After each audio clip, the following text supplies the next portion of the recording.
Sí, ya ando por aquí. Muy buenas tardes. Ahí está Julio, ahí está Julio.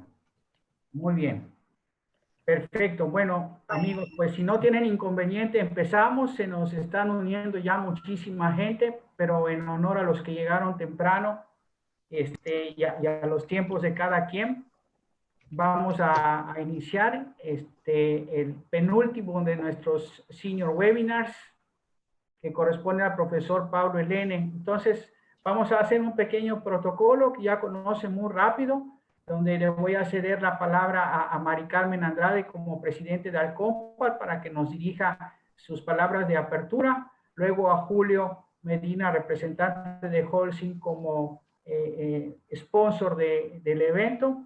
Finalmente, su servidor presentará a Pablo e iniciamos. Mari Carmen, adelante, por favor. Muy bien, buenos días a todos y buenas tardes a los que estén desde Europa.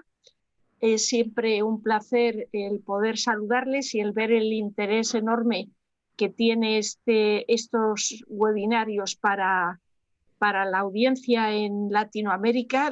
Lo primero es, como siempre, dar gracias a Holcim por su patrocinio, por permitirnos tener esta posibilidad de intercambio. Es un grandísimo placer que sea hoy con Paulo Elene, que nos conocimos hace muchísimos años y hemos mantenido siempre una relación profesional muy importante. Es una de las personas más destacadas en Latinoamérica en el área de su especialidad y es un digno miembro de Alcompat Internacional, antiguo presidente, que refleja un poco el interés de Alcompat Internacional por este deseo de que el conocimiento se expanda, se divulgue y haya una mayor calidad de todos los profesionales en todos los ámbitos del sector de construcción. Nada más, muchas gracias y paso la palabra a Julio. Muchas gracias, doctora Carmen. Muy buenas tardes a todos los que nos acompañan el día de hoy. Y igualmente un gran saludo y bienvenida y agradecimiento al profesor Paulo por acompañarnos el día de hoy a estos seminarios, pues bueno, tan reconocidos ya, tan especializados, diría yo, y con este tema que nos trae hoy, ¿no? El comportamiento al fuego de concretos coloreados y de alta resistencia. Entonces, profesor, bienvenido, muchas gracias. Y igual a todos los que nos acompañan, esperamos que se encuentren muy bien. Hablábamos la conferencia pasada, ya pronto viene la vacuna para todo esto que estamos viviendo. Y pues bueno, sin más, le doy la palabra para que continuemos y comencemos en tiempo. Muchas gracias, Julio.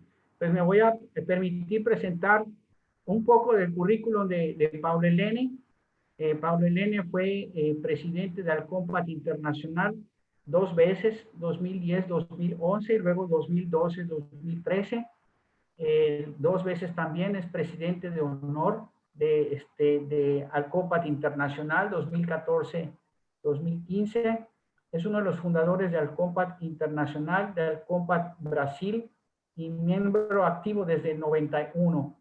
Pablo también ha sido presidente del IBRACON, Instituto Brasileño del Concreto, de 2003 a 2005, fue reconducido de 2006 a 2007 y actualmente es otra vez presidente del Instituto Brasileño del Concreto. Pablo ha tenido diversas responsabilidades dentro del propio IBRACON y también ha participado en redes internacionales como la red Rehabilitar del programa CITEP, donde fue el coordinador internacional, de la red Prevenir, donde fue el coordinador nacional. Pablo presenta obviamente índices académicos públicos internacionales de alto impacto en Web of Science, en Scopus, en Google Scholar. Él es ingeniero civil, especialista en patología de las construcciones del Instituto Eduardo Torroja. Hizo su postdoc en Berkeley, en California. También profesor, por supuesto, de la Universidad de Sao Paulo, profesor titular. Es un educador, investigador renombrado y respetado y ha obtenido otros reconocimientos internacionales muy importantes, incluso del ACI, American Concrete Institute, la Giraldilla de La Habana y fue también homenajeado por el Compat Internacional por su trayectoria profesional ejemplar. En el ACI obtuvo el ACI Award for Sustained and Outstanding Contributions in the General Area of Design for High-Rise Concrete Structures, que nos va a hablar Pablo un poco también de esta parte hoy, y fue personalidad del año en 1997 por el Sindicato de Ingenieros del Estado de Sao Paulo. En Ibracón también ha recibido varios premios como el Ari Torres, en el Instituto Mexicano del Cemento y el Concreto ha obtenido el registro, ha impartido conferencias plenarias e impartido cursos en más de 16 países. Es consejero internacional de la Red Prevenir y ha estado en diversos comités del FIB, del ABC, del ABPE, ABNT, ACI, entre algunos. Definitivamente, Pablo ha tenido una gran trayectoria, como lo dicen sus 29 tesis de doctorado dirigidas y 44 de maestrías. Pablo, muchísimas gracias. Sabemos que estás sumamente ocupado y te agradecemos en nombre de Alcompat, como ya Carmen lo dijo expresamente, que puedas estar con nosotros compartiendo de nuevo tu experiencia. Sin más preámbulos, te cedemos la palabra. Muchas gracias. Muchas gracias, buenas tardes a todos. Muchas gracias por las palabras tuyas, Pedro, de Carmen. Digo a ustedes que estoy emocionado porque suelen nos vermos por lo menos una vez al año presencialmente en los últimos 20 años, quizá 30 años pasados. Nos encontramos muchas veces, más de 2 veces al año y presencialmente. Y este año no tuve la oportunidad y ahora los veo acá y me quedo muy contento con Carmen, con Liana, con Tomás, contigo, Pedro y otros amigos que no sé cuántos hay acá, que reciban un grande y fuerte abrazo que quiero darles personalmente, si Dios quiere, en breve. Bueno, me toca hablar de ese tema que voy a decir muy rápidamente que fue una oportunidad que ha aparecido y un desafío por cuando yo logré un concreto de muy alta resistencia, quizá una de las más altas del mundo, acá en un edificio en el año 2002. Entonces las personas decían, mira, cuidado que usted va a denegrir la ingeniería brasileña porque los hormigones de altas resistencias explotan en el caso de incendio de altas temperaturas. Entonces, a lo mejor puede pasar algo. Pablo, ¿puedes compartir tu pantalla, por favor? Sí, yo me quedé con esa Ahí está. Ya está compartida, ya se ve el video. Puedes irte al principio, entonces. Estoy intentando ir al principio y no logré todavía. Mientras comentarte que hay personalidades que nos acompañan mientras logras ponerte al principio de tu sesión. Sí. Nos está acompañando Pepe Pedro. Izquierdo. Pedro, estoy intentando. Voy a... Acá. Sí. Ahí está. ¿Se ve ahora? Perfecto. Vale. Muy bien. Entonces vamos a empezar. Las estructuras de concreto deben ser idóneas. Y eso significa y seguras. Entonces son fáciles de construir, que sean pasibles de controlar, de hacer el control, que sean resistentes, estables al viento, huracanes, que soporten el incendio, el fuego, que sean durables, funcionales, bonitas y estables. El concreto armado empezó con este señor, François Hennebique, y con muchos otros, pero este se destacó porque tenía una patente en Bélgica en los años 1892. El sistema Hennebique. Y la propaganda que ele hacía de este sistema constructivo nuevo, que era el hormigón armado, decía, nunca más incendios desastrosos. O sea, ele ha propuesto entendía que había propuesto, encontrado y patentado uma maneira de desenhar e construir que nunca mais tinha colapsos das estruturas. E eu creía nisso hasta 2 anos atrás. Eu creía que assim era, porque não sabia de nenhum incêndio com colapso importante em uma estrutura de concreto. Pero me ha surpreendido que passou isso aqui em São Paulo. Já tratarei de falar. O sistema Rennebique foi construído por ele mesmo em um edifício de 7 pisos em Paris, com 30 metros de altura. Quizá, não sabemos corretamente, pero 12 megapascal de resistência. Tem 120 anos, pode ser considerado o edifício mais antigo do mundo em concreto armado. É esse que nós outros vemos acá, está no Quartier Latin, cerca del Sena, cerca da Catedral de Notre Dame.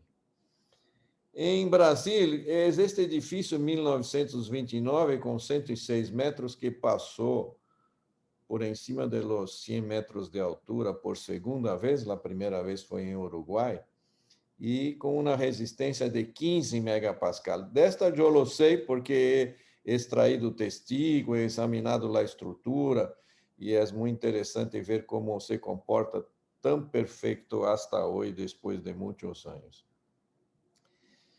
Recém terminamos um edifício aqui em São Paulo, no ano passado, 2019, com 126 metros de altura e 90 megapascal de resistência característica, ou seja, 115, 120 de promédio para garantizar o 90 de resistência característica. Então, se pensar em resistência característica de 12 a 90, houve uma larga trajetória superando muitos mitos. E nessa trajetória, a responsabilidade de Holcim é muito grande. Foi uma das primeiras companhias sementeiras que começou a cambiar a qualidade de los cementos para muito melhor, para serem muito mais eficientes. Isso eu me acordo perfeitamente porque participava das reuniões de técnicos que eles promoviam aqui em Brasil com todos os técnicos de América do Sul. Bueno, pero é interessante que high performance concrete ou high strength concrete ou concretos de altas resistências se creía al princípio que explotava. ¿Por quê? Porque no ensaio, e isso ha barrado um pouco o desenvolvimento das estruturas de concreto, porque as pessoas entendiam que não se podia utilizar em estruturas, porque a romper, como vamos a ver nesta pequena película aqui, a romper explota. E isto é uma tonteria, porque a proveta, neste caso, não representa a estrutura. A proveta não representa a estrutura. Este é o problema. Outro mito de hormigões de altas resistências e de altas performances por em cima de 50 megapascal, que ha atrapado muito seu desenvolvimento, é que consome muito cimento e não é sustentável, não? Pero a verdade é exatamente ao revés. Pode consumir mais cimento por metro cúbico, pero a quantidade de CO2, energia, água, não? Que a água hoje é vale muito, água potável, da estrutura reduz muito com o megapascal alto, com resistências elevadas. Então, só por recordar, uma coluna para 500 toneladas com 20 megapascal comparado com uma de 50. Fíjense ustedes, para suportar 500 toneladas, pode ter 4 seções limites de dimensão para suportar isso. Com 20 megapascal e uma quantia de armadura de reforço barra de 0,4, o limite inferior que utilizamos em hormigão armado, me sale uma seção de 72 por 72 centímetros. Com 50 megapascal e muito pouco acero, muito pouca quantia, me sale uma seção de 47 por 47. E se passamos ao máximo de quantia de acero, que seria 4% da seção, com 20 megapascal me sale uma seção de 52 por 52 centímetros, e com 50 megapascal me sale uma seção de 40 por 40.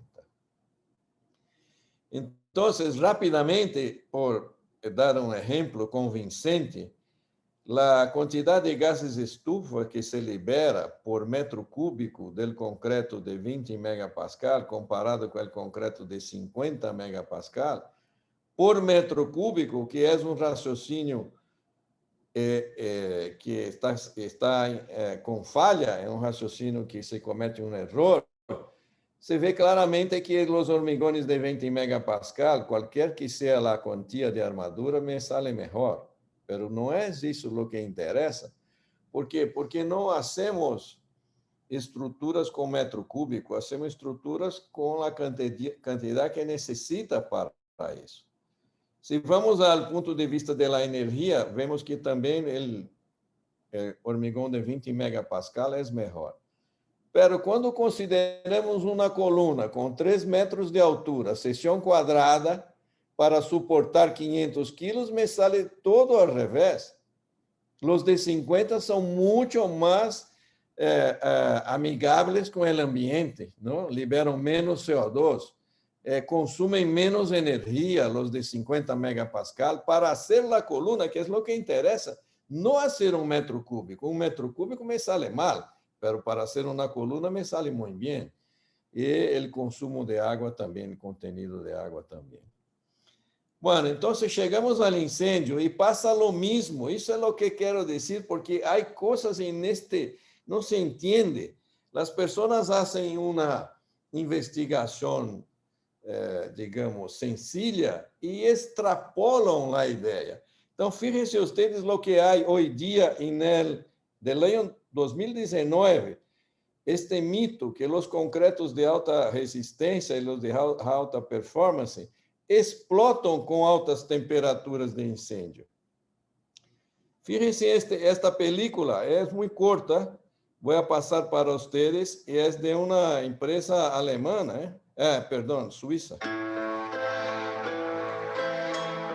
Concreto está em todas as partes. Parece indestrutível, mas ele pode explodir. Como pode ser?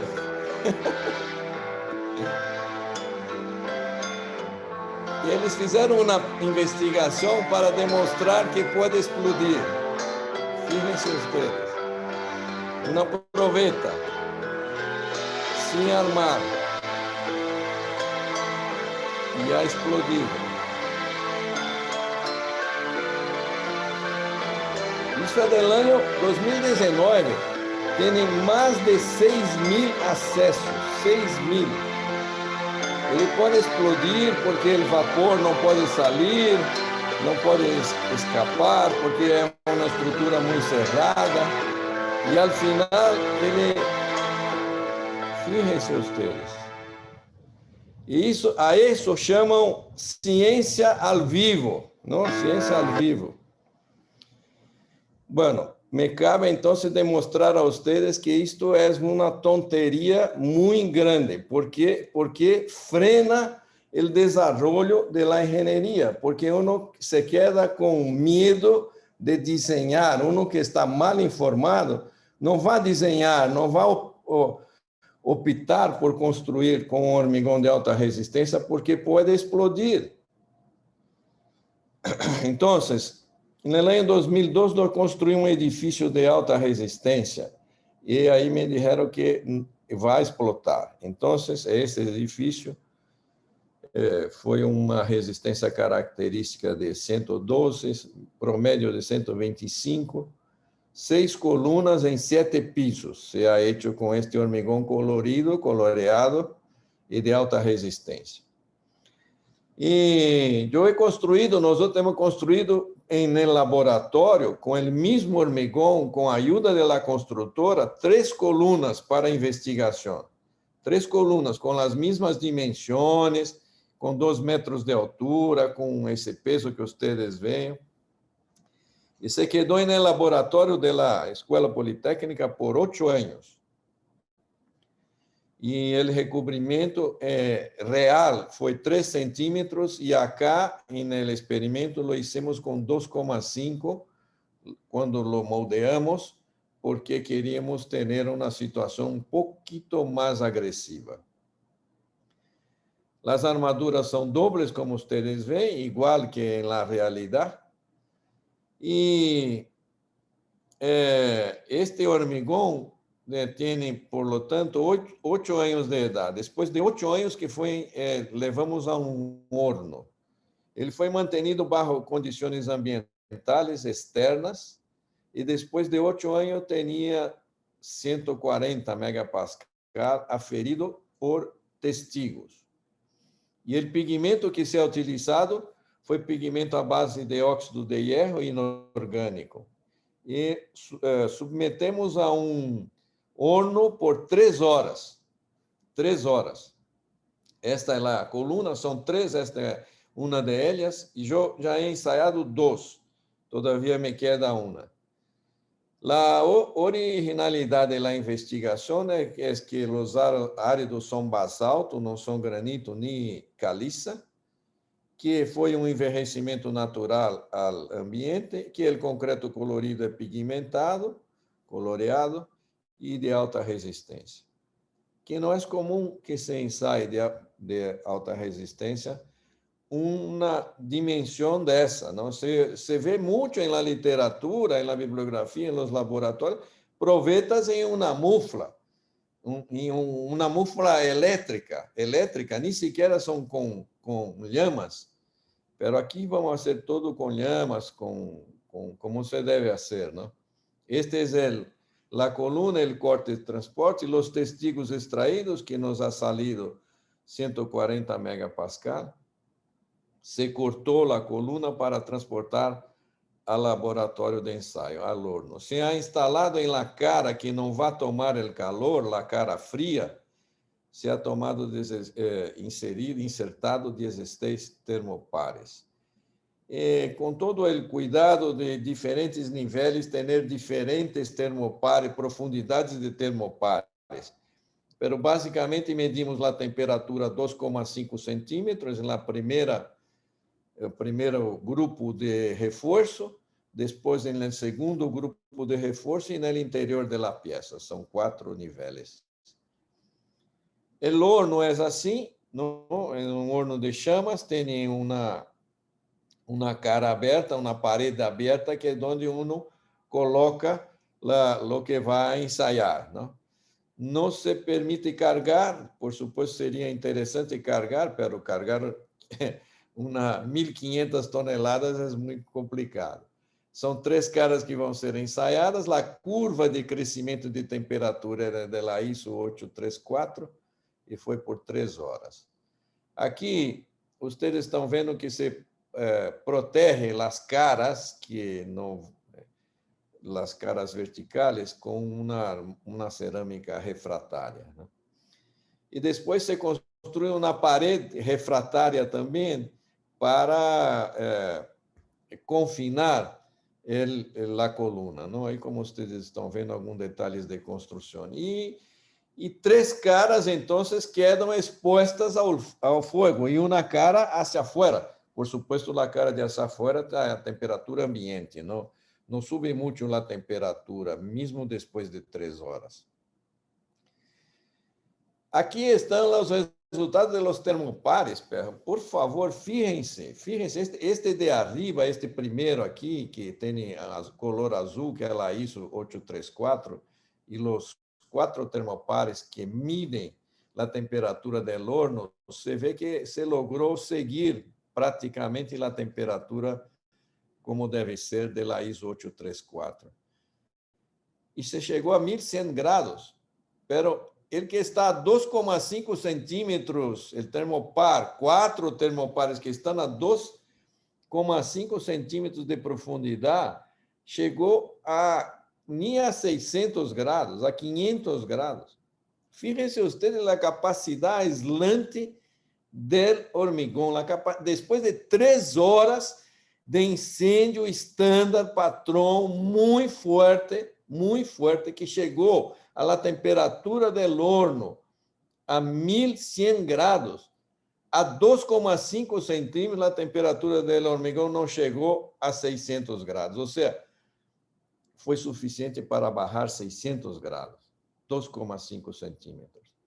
E os que estão mais a centro da coluna, pues não chegaram nem a 100 grados. Aqui estão os resultados da superfície a 2,5 de profundidade, 570, 570, um pouco mais já barrou para 120, 100 graus, e ao centro, 40 graus.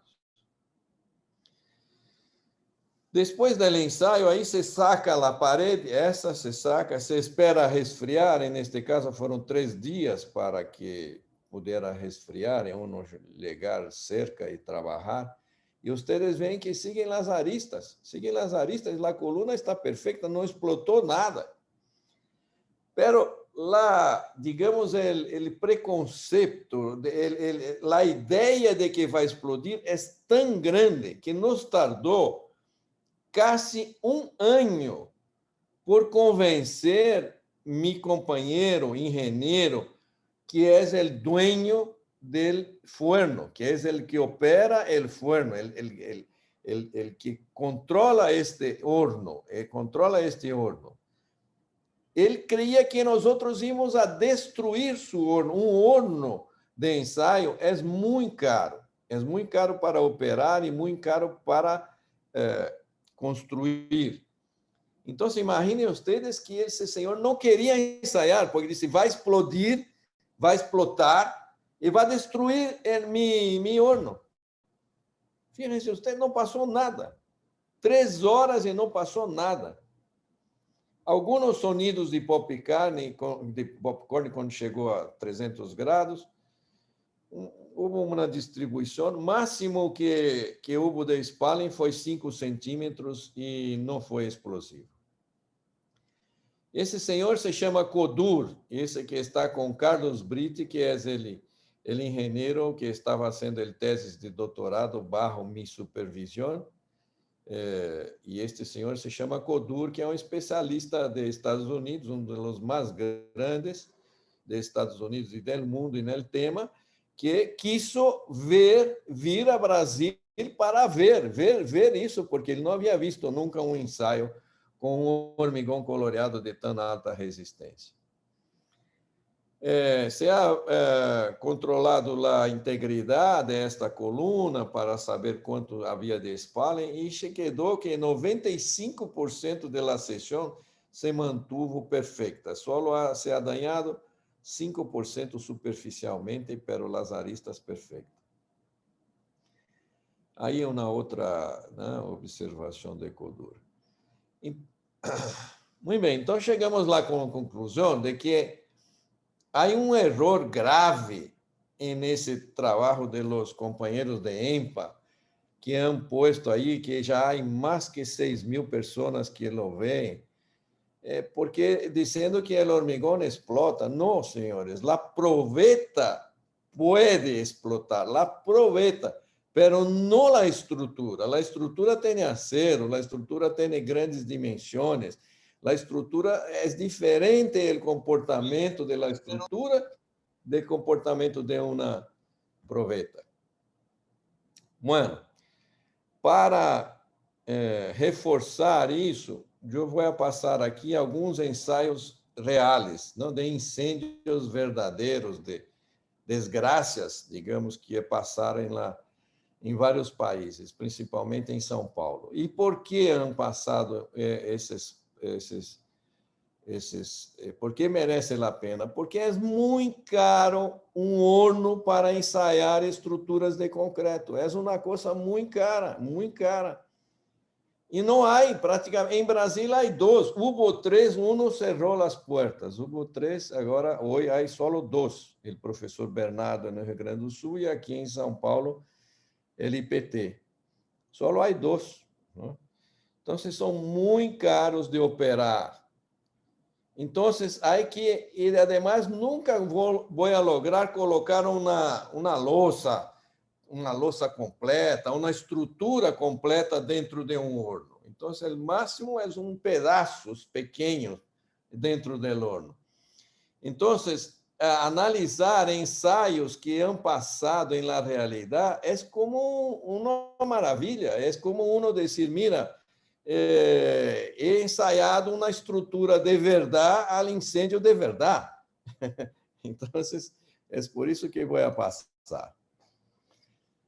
Merece la pena decir que las muertes en situación de incendio, en primer lugar está la asfixia y la intoxicación por el humus.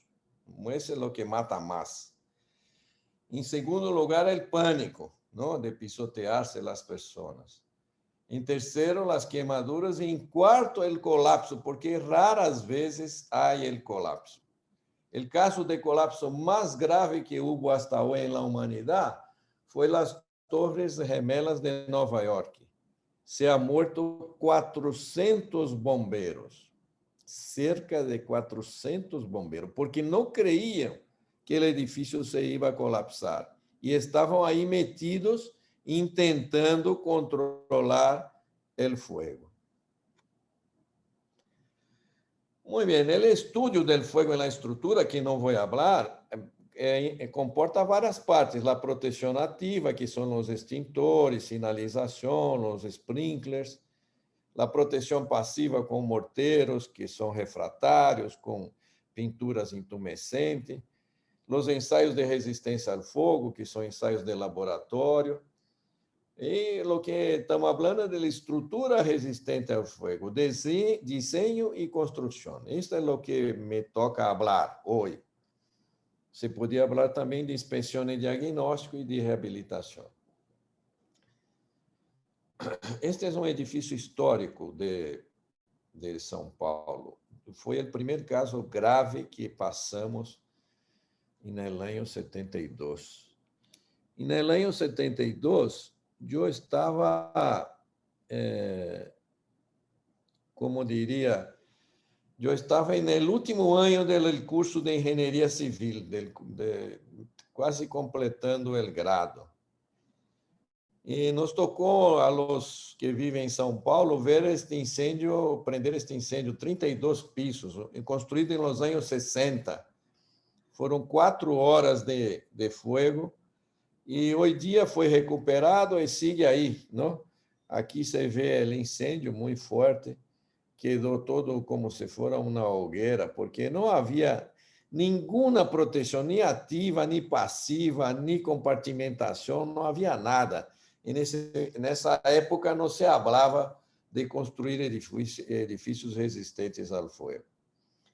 E o aspecto das colunas queda assim, o recobrimento de hormigão em geral se destaca parcialmente e expõe pouco da armadura. Este é o grave, não deveria acontecer isso, mas nesse caso passou e temos que trabalhar para que não passe.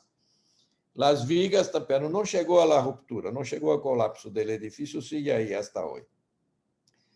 Aí se vê uma viga também com a armadura exposta.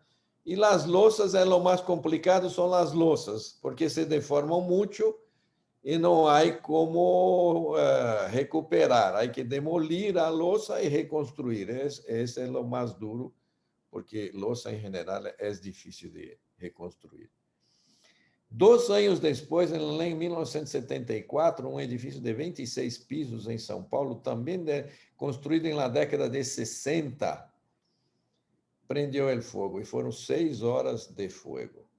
Incrível, não há compartimentação, não havia nenhum tipo de proteção, mas foi 2 anos um de outro, e foram lições muito duras para a cidade de São Paulo. E aí se nota que o fogo sempre sube, nunca baja, não? Começou no piso 15.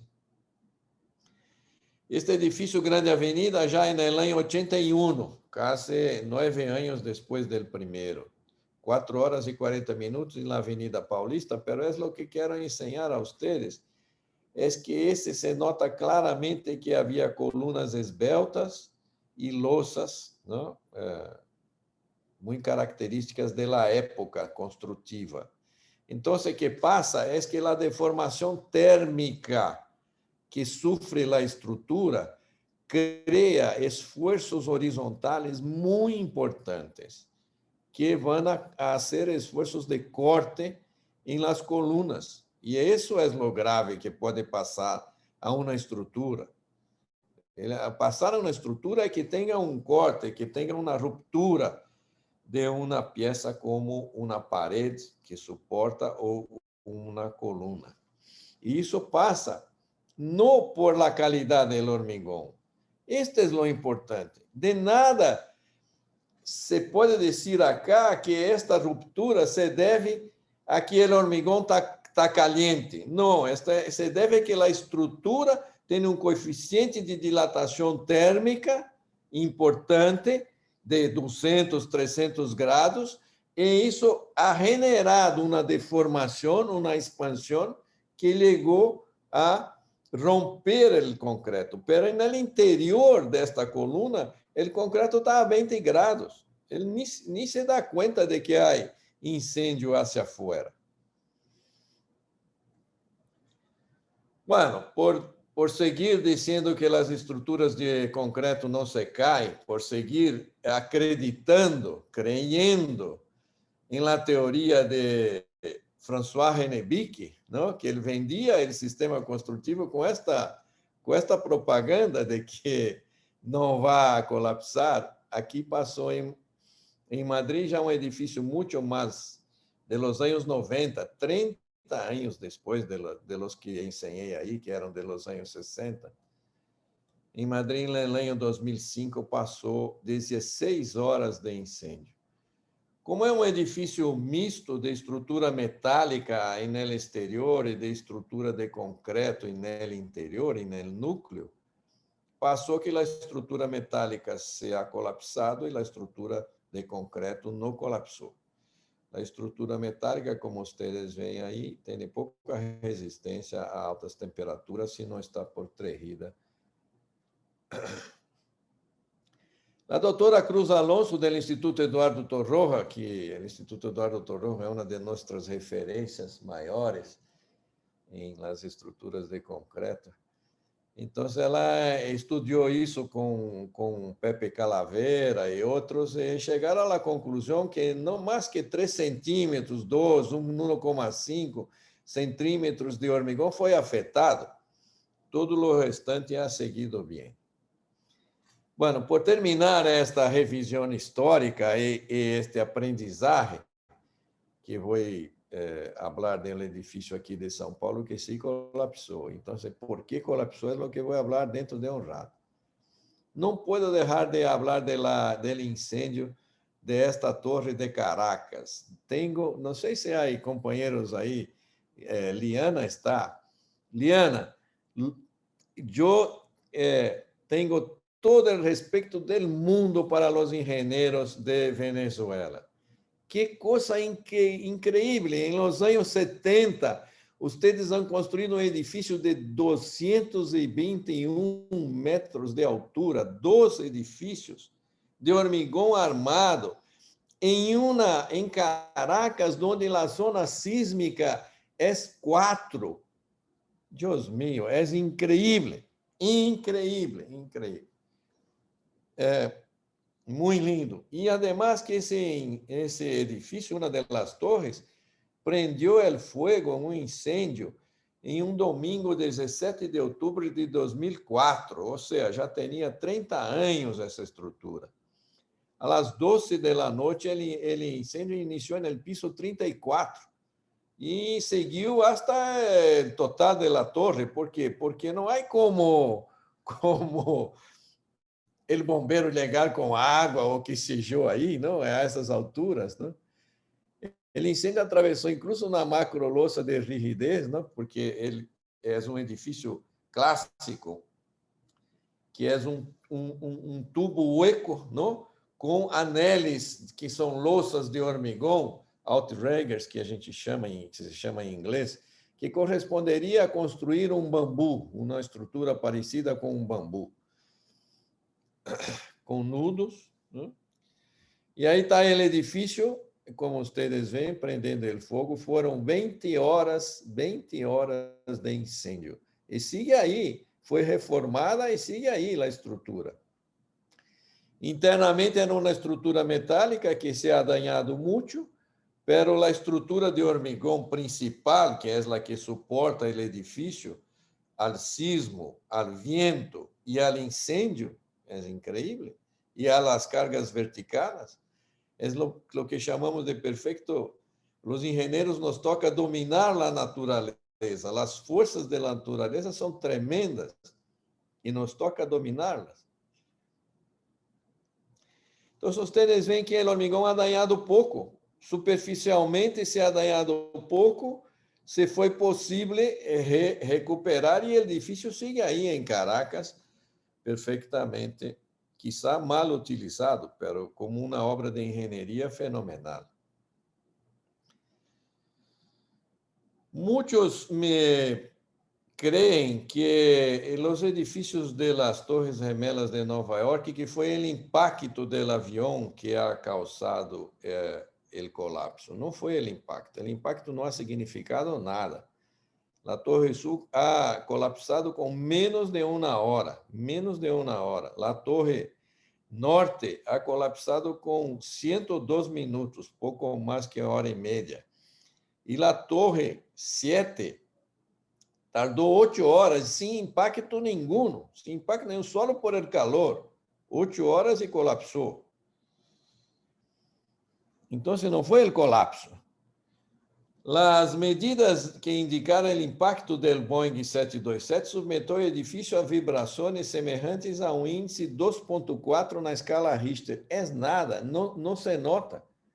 Há relatos, há reportes de pessoas que estavam trabalhando no edifício e que não se deram conta de que havia passado algo. Então, outros companheiros tiveram que chegar a ele, mira, vamos, que passou que um avião se chocou com o edifício. E ele não sabia.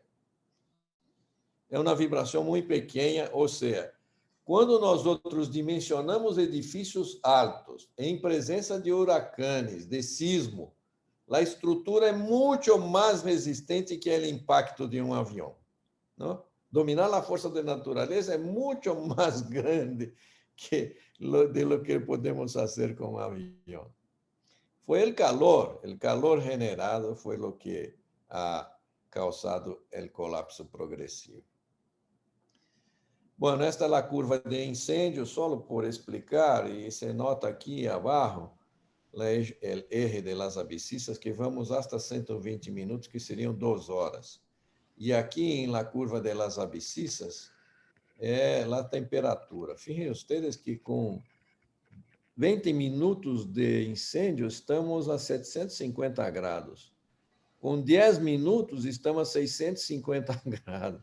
Com 5 minutos, estamos a 400 graus.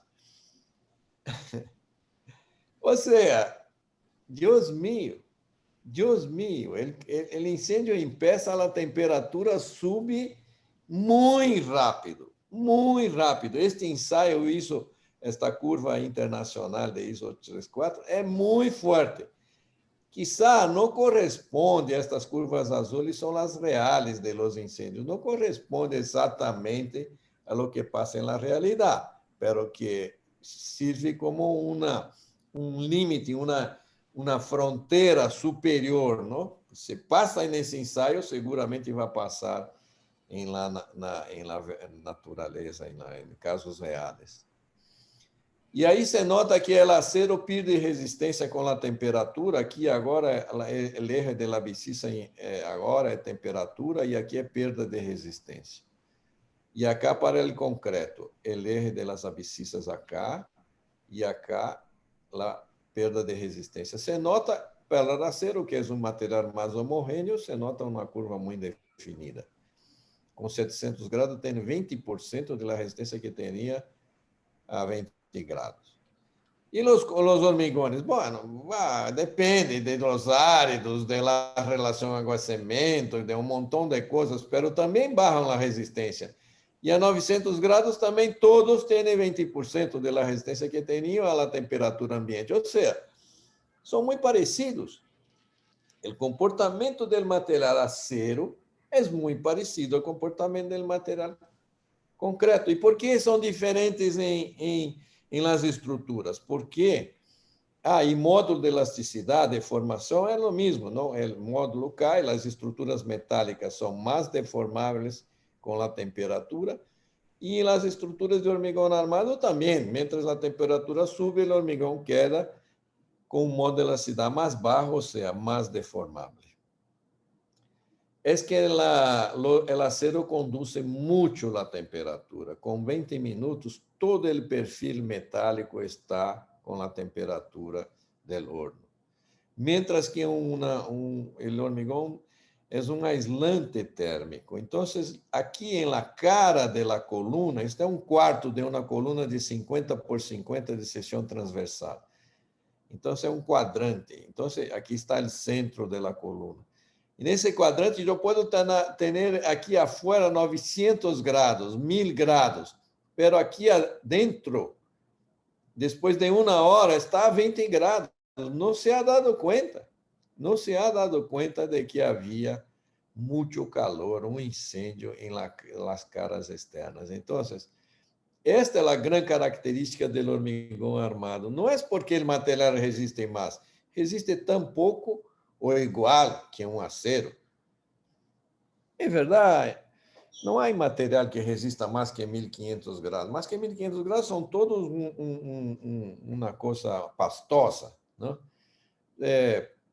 Quizá os refratários vão a 2500 graus, mas nada na natureza suporta temperaturas elevadas. Bueno, por concluir aí, os ensaios se pode fazer em materiais, em provetas, em componentes, em colunas, vigas e louças e em estruturas. E o comportamento é totalmente diferente. É uma pena, é lamentável que muitos investigadores fazem estudos em provetas e generalizam, extrapolam este comportamento à la estrutura. E isso não é verdade. São comportamentos distintos. Por exemplo, é verdade que as provetas de alta temperatura explotam. Isto é verdade, mas isto não se pode extrapolar a que as estruturas explotam. Porque, por exemplo, este senhor Park, ali em 2007, está aqui uma referência, ele ha ensaiado colunas de 35 por 30 por 30 de seção transversal e 50 por 50.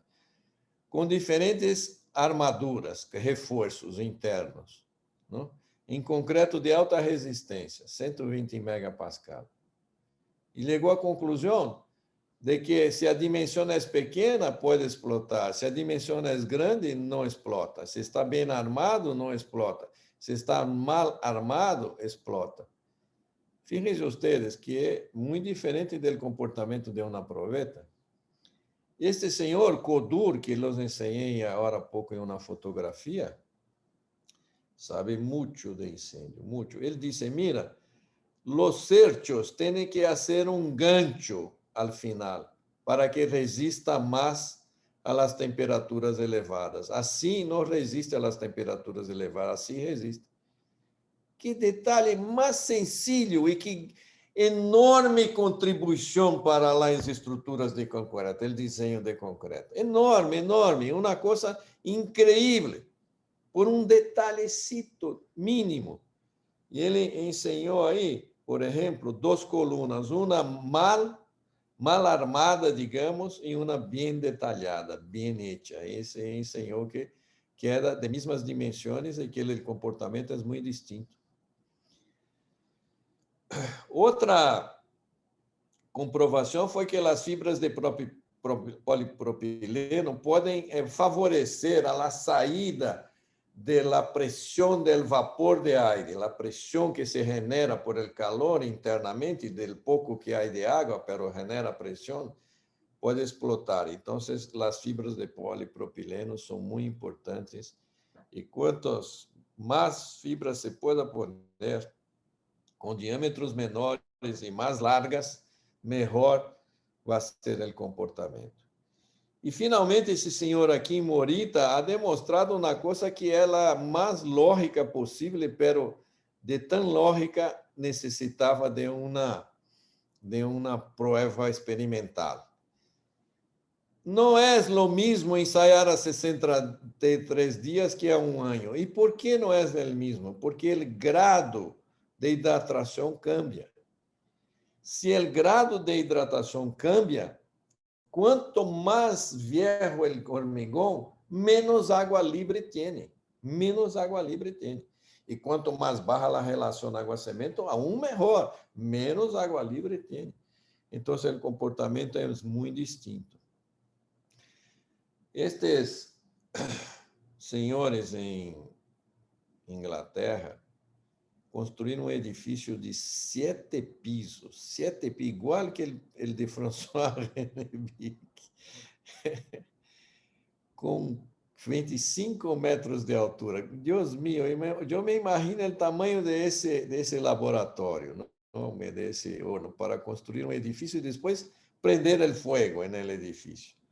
Com colunas de 100 megapascal, recobrimento muito grande de 4 centímetros, nosso foi de 2,5, louças de 37 megapascal e vigas de 74 megapascal. E o concreto tinha 2,7 de fibras de polipropileno. Prenderam o fogo, aqui se nota a coluna de 100 megapascal, não passou absolutamente nada com a coluna. Estas outras estão aqui com refratários em volta, só para suportar, para que não colapsasse a estrutura, porque creiam que ia explotar. Todos diziam que explota, porque uma aproveita e explota, então na coluna também explota. Então, não passou nada com a coluna. As louças, houve espalho superficial, tanto aqui, na parte de abaixo, quanto aqui no piso. Você pode notar.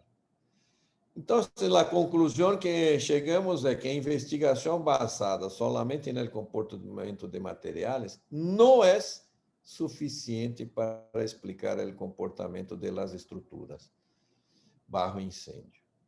Colunas de concreto de alta resistência, 140 megapascal, com 8 anos de idade, bem armadas e recobrimento de 25 milímetros, e com uma espessura de cobrimento desse ponto de vista do incêndio, que vai ao núcleo da armadura, de 47, resistem bem ao incêndio por hasta 3 horas. Pero este edifício, senhores, e com esse vou terminar o exemplo, em minha charla, este edifício se foi abaixo em 1 hora e 20 minutos. Um edifício de 50 anos de idade. Emblemático para a cidade de São Paulo. O primeiro edifício de pele de vidro, de toda a fachada de vidro, na cidade de São Paulo. De los anos 60, do princípio de los anos 60. Incrível. Este edifício acá, esta é uma vista por Google Earth, este edifício que está aqui nesta esquina de 2 calles. Fíjense ustedes que está adjacente, está pegado a outros edifícios. E este prendeu o fogo, e poderia ser uma tragédia, porque passaria o fogo a todos os demais. Pero aqui havia uma pantalla de concreto. Não se sabe por que o arquiteto ha construído uma pantalla de concreto acá. Imaginem-se ustedes, por uma questão que se dio na época, seguro não era por incêndio, pero ha servido muito por razões de incêndio. Aqui uma foto mais cercana, a coberta é uma louça plana, os edifícios estão pegados, aqui há uma pantalla de concreto que separa este edifício do outro de atrás, que se chama Caracu. Aqui de atrás do edifício desta foto há uma igreja, aqui a avenida, como vocês veem. Este edifício, por razões várias, estava abandonado nos últimos anos e foi invadido. Então, vocês veem que as pessoas que utilizavam quebravam as ventanas porque queriam aire. Não é um edifício de oficinas, não serve para viver. Pero eles começaram a viver aí, então se quebravam os vidros e tal. Está muito feio. Pero todavia se nota lá, como imagine vocês dizem nos anos 60, que coisa mais linda, não? Todo em vidro. E qual é a paradoja? A paradoja é que é um edifício de concreto armado e tinha 50 anos de buenos serviços prestados à comunidade. E os edifícios desenhados e construídos de concreto armado não colapsam. Isso já dizia François René-Bic. Pero o edifício de Topaz de Almeida colapsou em 1 hora e 20 minutos. Qual é a lição? Bueno, o incêndio foi por la manhã, eu por la tarde estava aí vendo e aqui já havia em los escombros um detalhe de la coluna, né? De uma das colunas, né? De concreto. Muito calor, muito humus, então tive que volver outros dias aí para poder trabalhar, né? E também fui buscar informações do edifício, porque já não havia mais, não, informações, e logramos, em las revistas da época, encontrar que havia aqui a planta barra e aqui a planta tipo. Havia uma pantalha que separava do edifício Caracu, que está atrás, uma pantalha de concreto. 1, 2, 3, 4 colunas, e acá los ascensores, el baño de los hombres, la escalera, otro ascensor, el baño de las mujeres. Es una estructura muy sencilla, increíblemente sencilla. Y además estas columnas tienen la forma de un H, como si fueran metálicas. Qué cosa rara. Y de hecho tenían una estructura en H, ¿no? Y esta, vamos chamar de vano livre de passo do aire acondicionado. Isso se usava, hoje se chama shaft. Esse shaft é aberto desde a planta baja até o último piso, porque as máquinas de aire acondicionado estavam arriba. Por aqui descia o aire acondicionado frio de la cubierta, não? Para todos os andares. Então, estas colunas, elas só podem ter vigas em uma direção, não pode ter vigas em la outra direção.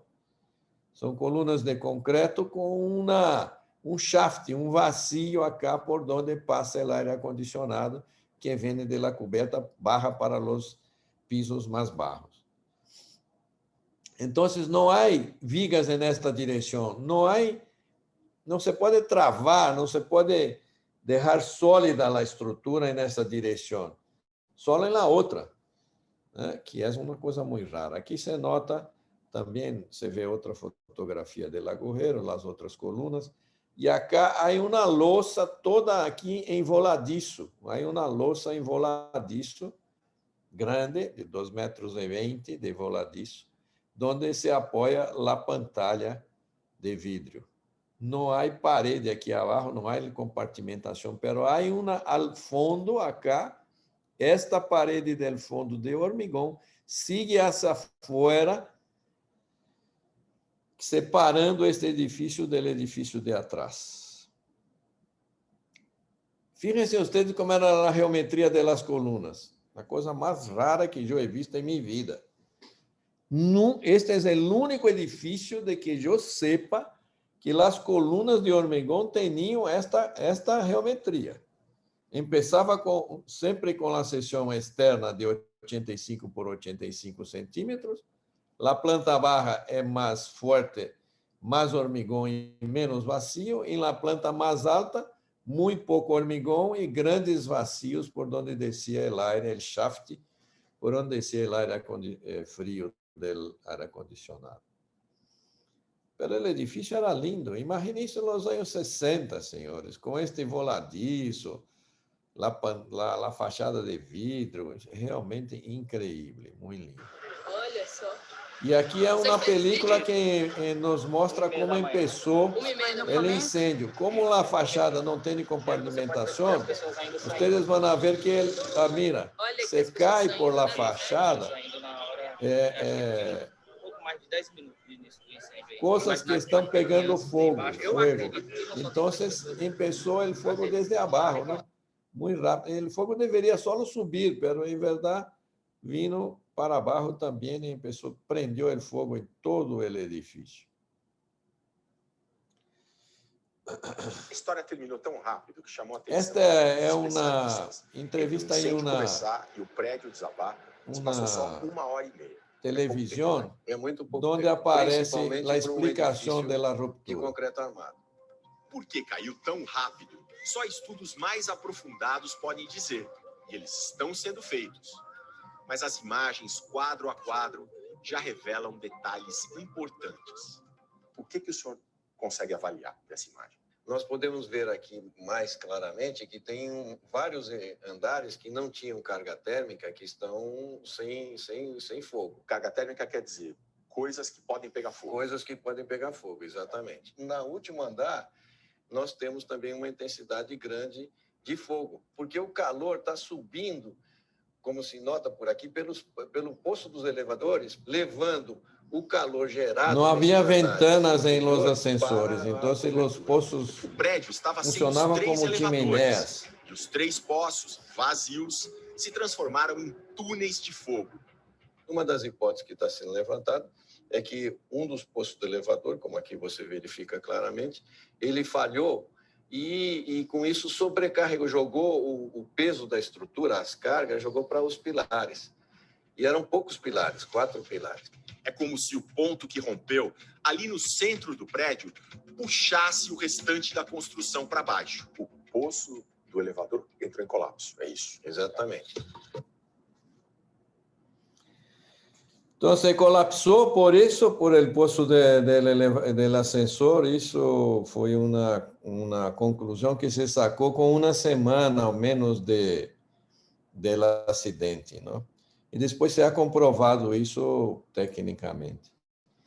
Bueno, sacamos algumas peças de losas, de vigas e de colunas para ensaiar em laboratório. Hicimos um plano de ensaio e investigação bastante largo. Começamos por cortar as colunas para analisar o núcleo, sacar provetas do núcleo, saber quanto é a resistência do concreto, por que o concreto falhou.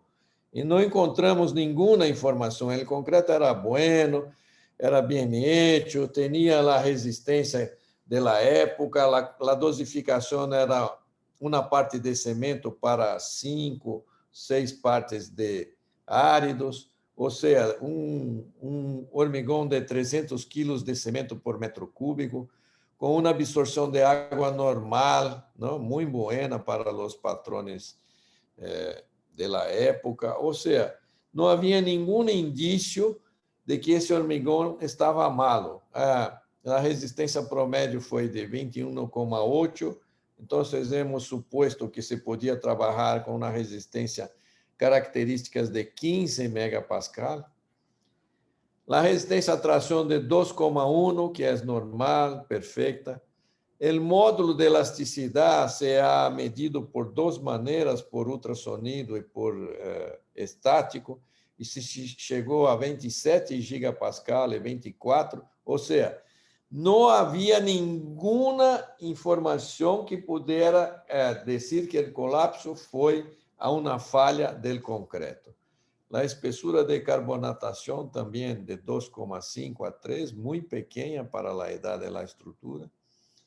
E depois, analisando o acero são barras longitudinais de aço 50, aço 500, não? E aço 320, que se vendia no mercado brasileiro na época. Muito perfeito também. Com essas informações, hemos reconstruído a seção dessa coluna. É uma coluna que correspondia ao piso 5, onde começou o incêndio. E essa coluna, chegamos à conclusão de que suportava como 1.000 toneladas, quase 980, quase 1.000 toneladas, o que corresponderia a um edifício de 25 plantas. Como tinha 22, não havia erro de desenho em la coluna, tampouco. Então, partimos para analisar que foi como era o comportamento da estrutura, com uma modelagem, né? Com um modelo numérico. E aqui vocês podem ver que a única forma que teníamos de armar com vigas seriam essa que está mal posicionada, essa cá, perdão, essa cá. Houve alguma desconfiguração acá. Pero de la posición de las columnas, solo se puede tener vigas en esa dirección. En esta dirección no hay vigas, porque justamente están los shafts. En toda la vuelta del edificio es un voladizo. Las columnas están más internamente. Y aquí están las estructuras de pared de los ascensores. Las dimensiones son esas, entonces uno se hace un corte, se podía ver que hay un voladizo, las columnas, una losa casetonada, ¿no? Una cosa normal, pero no tenía mucha rigidez. Haciendo un cálculo de deformaciones, considerando esta pantalla de hormigón que había en separación del edificio de atrás, no se sabe bien por qué, pero foi por Deus, seguramente, ha protegido totalmente o edifício de atrás e todos os demais edifícios que puderam prender o fogo. O fogo cruzou a calle e prendeu o fogo aqui nesse outro edifício a 16 metros de distância. Imaginem vocês se não houvesse esta pantalla, o que ia passar com os de atrás. Bueno, la restricción del edificio está acá. Aquí está la pantalla. Entonces, al calentar esta estructura, ela va a se deformar hasta esta dirección. Pero aquí tiene mucha rigidez. Acá no, porque son 3 columnas. Entonces, esas 3 columnas se deforman más y acá no deforma y hay una torsión. Eso fue lo que a nuestro juicio colapsado, porque se eu considero uma variação de temperatura de 200 graus, me sale uma deformação de 28 centímetros. Se considero 500 graus, 50, que foi a temperatura do hormigão, chegou a 500, chegaria a 58 centímetros. Ou seja, a temperatura ocasionou um aumento de 10 vezes o momento de torsión en las columnas, o sea, mucho acima de lo que podía resistir. Entonces, estas paredes del ascensor fue lo que han fallado por torsión. Esa es la hipótesis mecánica, como ustedes ven acá. Esta foto es muy importante, señores. ¿Por qué? Porque aquí ya hubo la ruptura, ¿no? Porque se torsionó justamente esta parte aquí, en el 5º piso, donde empezó el incendio. Pero las columnas todavía están perfectas. Y el último andar, el andar de la directoría, donde hay mucha madera, había mucha madera aquí arriba, todavía tiene fuego, está parado ahí. Y aquí ya empezó a colapsar. Efectivamente, el colapso fue en esta parte y después vino todos los demás. Por suerte, sin tombar, por suerte ha caído hacia abajo. Entonces, lecciones aprendidas. Hay diferencias importantes entre comportamiento de material y de estructura.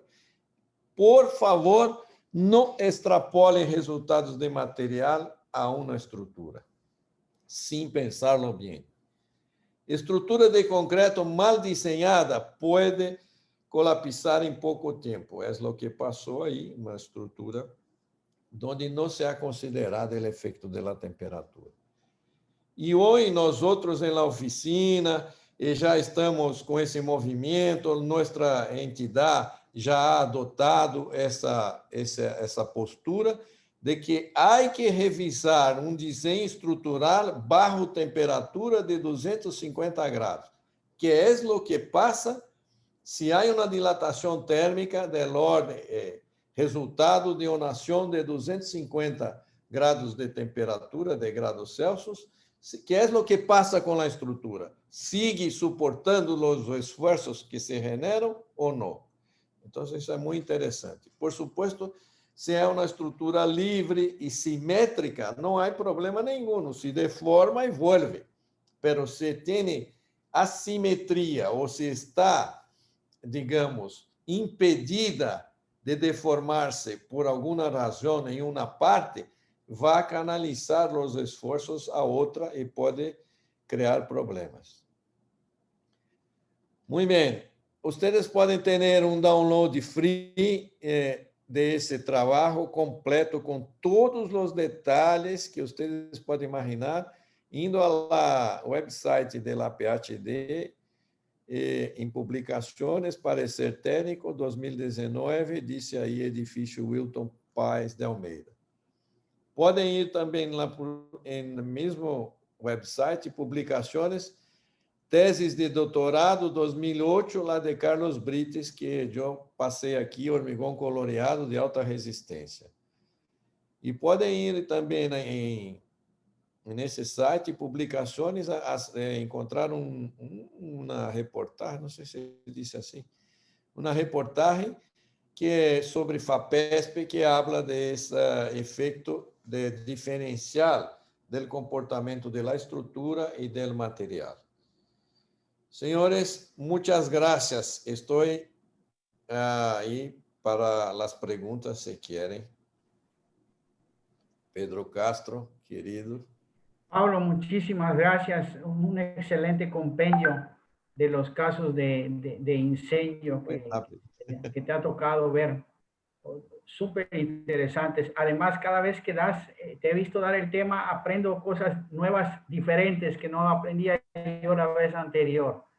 Entonces, ¿cómo no? Mira, hay una enorme cantidad de felicitaciones en el chat, ¿verdad? Y claro, les pido si alguien tiene alguna pregunta, se sientan con confianza para preguntar. Hay varios análisis que han hecho, ¿verdad? Entonces, por ejemplo, Andrés Guzmán nos habla de las especificaciones de protección contra el fuego que deben de aplicarse sin distinción a estructuras de concreto como a las de acero.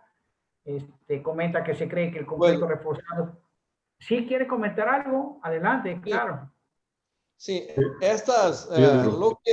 lo que dicen las normativas internacionales, lo que dice FIB, todo, es una visión muy corta, a mi juicio, ¿no? Porque habla de recubrimiento, habla de compartimentación, todo eso es verdad, todo eso es importante, pero nosotros hemos aprendido de ese caso que es importante también ver las dilataciones, los esfuerzos que pueden resultar de dilataciones térmicas importantes. Gracias. Arnaldo, ¿quieres hablar, verdad? Eso, Arnaldo. Sim, boa tarde, Paulo e demais colegas. Boa tarde, é um prazer te falar contigo, Arnaldo. Boa noite também, Paulo. Paulo, eu gostaria que você comentasse o legado que você utilizou nesse concreto que vocês ensaiaram aí. E, de um modo geral, como é que está o comportamento dos agregados nessa situação. Porque aquele livro que o Ibracon traduziu, você lembra lá do Beton 2000, né, dos franceses da Europa, eles fizeram alguns ensaios, né, a contribuição deles nessa expansão no Spalin. E aí, como é que ficou agregado nesse seu experimento aí? Obrigado. Arnaldo, boa pergunta. Uma dificuldade de inspecionar um edifício incendiado é saber ter uma avaliação da temperatura que chegou ao concreto. E, em função do agregado, o basalto é o único agregado que vai hasta... É o único árido que vai... Perdão que estou falando em português. É o único árido que vai hasta 1000 graus sem cambiar sua estrutura interna, sua microestrutura interna. La caliza e o granito cambia sua estrutura interna ao redor de los 600 graus. Cambia. E isto é muito grave. Deteriora o hormigão. Nesse caso aqui, os estudos que se ha hecho com Cláudio Sbrigg, com Arnaldo Batagin, de ABCP, com microscopia eletrônica, com observação óptica, no hubo transformação, era um granito e era quartzo. No hubo transformação del quartzo. A transformação del quartzo por temperatura acontece a 573 graus Celsius. Por em cima de 573 graus Celsius, há uma transformação del quartzo. E não se ha notado nenhum quartzo transformado. Ou seja, em 1h20, a temperatura do hormigão não chegou, não sobrepassou 573 graus Celsius. Muchas gracias por la respuesta, Arnaldo. Pablo, hay infinidad de preguntas, así que voy a tratar de ir resumiendo algunas. Por ejemplo, Miguel Sánchez de Venezuela pregunta, ¿cómo influyen, dice amigo Pablo, cómo influyen la porosidad del concreto en la resistencia a la temperatura? Sí, Miguel, buena pregunta. Yo diría que la porosidad del concreto usual, la porosidad usual que manejamos, que sería del orden del 15% de índice de vacíos, de ahí hacia abajo, no permite que la presión del vapor de aire salga con facilidad. No permite, desgraciadamente es la verdad. La presión de vapor de agua es muy fuerte y puede, digamos, explotar el hormigón. Pero esto pasa en una proveta. ¿Por qué pasa en una proveta? Porque la proveta tiene pequeñas dimensiones. Entonces, la agua en el interior de la proveta se calienta y genera vapor de agua. Pero si hablamos de una columna como la que tem 85 centímetros de ese edificio, la temperatura interna de la columna está a 20 grados. No hay vapor de agua. No hay vapor de agua para generar presión para explotar. El vapor de agua, lo que calienta, es solo la superficie. Entonces, solo ahí hay vapor de agua. Y es lo que pasa. Hay un pequeño spalling superficial, un pequeño destacamento superficial, pero en el interior no hay presión, no llega a calentar lo suficiente para generar vapor de agua. No sé si me explico, Miguel. Yo espero que sí. Pablo, muchas gracias. Mira, hay otra pregunta muy interesante del profesor Ramón Muñoz Ledo, de acá de México. Dice, gracias al profesor Elene, mi pregunta es si el problema es el fuego o el calor. ¿El concreto es combustible o solo por el calor modifica la resistencia de los materiales y es lo que produce el colapso? Muy buena pregunta. Es el calor. El calor es lo que causa problema. El concreto no es combustible. Si él tiene fibras de polipropileno, si hay fibras de polipropileno, en ese caso sí se van a quemar a 200 grados y van a crear agujeros para salir la presión de vapor y de aire de la columna. Pero yo no tengo suficientes ensayos experimentales, pero no soy muy adicto de poner fibras de polipropileno. Me explico por qué. Si tú abres un canal dentro del hormigón para que salga el vapor de aire, es el mismo canal por donde va a entrar el calor. El calor va a entrar. Entonces, en los casos normales de los concretos, ellos tienen poros muy pequeños, no permite salir el vapor, pero tampoco permite entrar el calor. No permite entrar. se eu pongo fibras, pode funcionar muito bem em uma proveta. Pode funcionar em uma proveta as fibras de carbono, uma peça pequena, porque vai queimar e vai sair o vapor de água. Pero em uma estrutura de verdade, não se calienta o interior das peças, só se calienta a superfície. Para que necessito uma fibra de polipropileno no interior, que se queimar, se chegar a 200 graus, vai permitir a entrada do calor, não só a saída do vapor. Então, a meu juízo, é pouco discutível, mas não tenho experiência experimental suficiente para afirmar isso. Não tenho. Muy bien. Una pregunta más, Pablo, de Lucas Enrique. Dice, profesor, ¿cómo puede influir el enfriamiento en la pérdida de resistencia de la estructura de hormigón? Buena pergunta. Eu vejo sempre esta questão porque muitos tratam de dizer que os senhores bombeiros com o jato de água fria, que podem criar problemas. Eu diria que nem em el acero, nem tampouco em el hormigón criam problemas.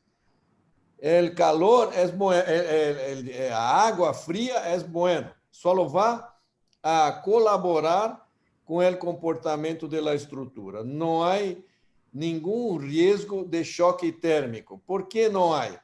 Porque o interior do concreto não está caliente. É que uno raciocina que toda a coluna está a 500 graus ou 800 graus. Não é verdade. Não há, já há gradiente na coluna entre a superfície, o hormigão, e a parte interior. Então, a água fria exterior só vai a contribuir. E para o acero também, porque o acero necessita choque térmico para manter uma estrutura perlítica pequena, de granos pequenos, e volver a ter resistência. Como que acero, depois de calentado, volve a ter a mesma resistência? Damos a eles choque térmico. Se deixamos ele esfriar lentamente, forma cristais mais grandes e barra mais a resistência. Então, eu diria que a água fria de los bombeiros é muito boa para as estruturas de hormigão e as estruturas metálicas também. Muchas gracias, Pablo. Voy a darle lugar a dos preguntas más por las cuestiones de tiempo. Hay muchas interesantes. Natanael las bajará para compartírtelas. Esta es de Alejandro Cabrera. Supongo que es Alejandro Cabrera de Chiapas, ¿verdad? De México. Entonces dice, ¿sería de mayor importancia recomendar incremento del espesor de recubrimiento libre de concreto para brindar una mejor protección del acero de refuerzo contra incendio y para tener mayor capacidad de soporte en el caso de que la estructura sufra un incendio? Sim, sim. Seguramente o espessor de recobrimento tem o papel de proteger a armadura do calor, pero a armadura funciona como uma camisa de força, cintado, Pedro, me ajuda aí, como abraçar, como segurar o núcleo. Oi? Está entendido, está entendido, ¿verdad? Una camisa. Es una camisa. Exato. Funciona como uma camisa. Então, é assim. É como para a durabilidade também. É bueno em um espessor mínimo de recobrimento, pero tampouco pode ser muito grande. É um compromisso. É um compromisso que há que manter. Muy bien. Pablo Yugovich pregunta, dice, tengo entendido que los túneles de Europa ahora utilizan las fibras de polipropileno para controlar el spalling. Entonces, ¿no está comprobado esto? Pregunta Pablo Yugovich, conforme al razonamiento que planteaste. Paulo, eu te agradeço, meu querido amigo Paulo Iogovic de Asunción. Eu he dicho aí, creio que quedou explicitado em toda a apresentação, que um hormigão seco com baixa relação água-cemento, com grado de hidratação elevado, tem muito menos tendência a comportar-se mal frente ao incêndio. Por quê? Porque não há água para generar pressão. Pero el hormigón saturado de agua, como están en los túneles generalmente, como el Eurotúnel, que pasó un incendio muy feo ahí hace uns años atrás, porque está bajo agua, están saturados de agua. Entonces, nestas condiciones donde están saturados de agua y el agua conduce el calor mejor, mucho mejor que el hormigón seco. Ele não é aislante. Então, a água se calienta rápida, é como se fosse um acero que tem conexão interna. Se calienta essa água e genera pressão. Então, o caso de los túneles, não há dúvidas que fibras de polipropileno são muito importantes e eu diria, e trataria de tintas intumescentes, morteiros refratários, ou seja, onde o hormigón está saturado de água e enclausurado, como é um túnel, os cuidados são muito diferentes de uma estrutura. Eu estava falando de uma estrutura de edifício em general. Paulo, te agradeço que tenha me dado esta oportunidade. Muy bien. Bueno, pues, Pablo, de nuevo, muchas gracias a todos. Tenemos un pequeño protocolo para cerrar el seminario. Entonces vamos a tener unas palabras de cierre de Julio, de Holcim, que son los sponsors. Luego Mari Carmen nos va a apoyar como presidente en cerrar. Y antes de despedirnos, me voy a permitir dar un anuncio que ustedes están viendo en pantalla con algunos detalles sobre el Compact de Brasil que ya incluso están preguntando. Entonces, le cedo la palabra a Julio, y Julio, tú a Carmen, y así sucesivamente. Muchas gracias. Muchas gracias, doctor. No sé qué pasa con mi cámara, pero bueno. Muchas gracias, profesor Paulo, por tan excelente tema que nos compartió el día de hoy. Ya vimos que hay bastante participación de nuestros invitados del día de hoy, quienes nos acompañan. Ahí está. Y pues sin duda vamos a descargarlas, como dice, y hacérselas llegar para las que no alcanzamos en este espacio, pues tengamos oportunidad de responderlas. Y pues invitarlos a la siguiente y última sesión que vamos a tener el día 4 de diciembre, igual el mismo horario, entonces para que aparten la fecha también y se registren de una vez. Entonces, pues nada más agradecer a todos los que nos acompañaron por este tiempo, por este espacio. Gracias, profesor, nuevamente, un gusto y excelente tema. Adelante, doctora Carmen. Sí, muy bien, excelente charla, Paulo, como siempre, y muy pedagógica, muy directa. Gracias por la participación. Y gracias a todos por haberse unido a este seminario y a los otros seminarios que organizamos. Y bueno, esta es la comunidad de científicos de Alcompat y de técnicos de aplicación técnica a la que les invitamos a unirse y a colaborar con nosotros. Gracias nada más y paso la palabra a Pedro Castro. Muy amable, Mari Carmen. Bueno, simplemente para estos senior webinars que Julio ya anunció el próximo, ¿verdad? El doctor Ravindra Gettu, que es el presidente de RILEM, con quien tenemos un convenio, ¿verdad? Firmado. Nos va a presentar el 4 de diciembre Blended Cements for Sustainable Concrete. La única anotación que hago es el tema del horario. El horario no va a ser a esta hora. El horario va a ser a las 9 horas de México, GMT-6, porque él lo va a dar desde la India. Y ahí son 11 horas de diferencia, si no me equivoco. Entonces, importante es a las 9 horas de México, que en Brasil creo que son las 12 del día, si no me equivoco. Entonces, están todos cordialmente invitados. Y bueno, pues como ustedes ven en su pantalla, ¿verdad? El COMPAS 2021 se va a ofrecer en su edición de 30 aniversario en Brasil. Entonces los colegas de Brasil están haciendo un tremendo esfuerzo de organización para que tenga este evento un nivel increíble para celebrar estos 30 años. Preguntaban en línea, Facundo preguntaba si va a ser presencial o va a ser en línea, se van a manejar las dos opciones. Lo que yo estoy haciendo aquí es un pre-lanzamiento.